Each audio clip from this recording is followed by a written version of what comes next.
warahmatullahi wabarakatuh. Magandang umaga sa ating lahat mga kapatid sa Islam. So alhamdulillah, tayo ay nagpapasalamat sa Allah dahil maabot na naman tayo sa araw na ito, no? Araw ng Friday mga kapatid.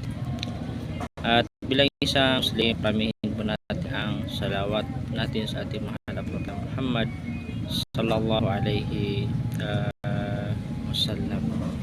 At kung meron tayong mga trabaho, at huwag natin kalimutan ng sa Salatul Jum'ah na ito po ay obligado sa lahat ng mga kalalakihan na makapunta ng masjid, no?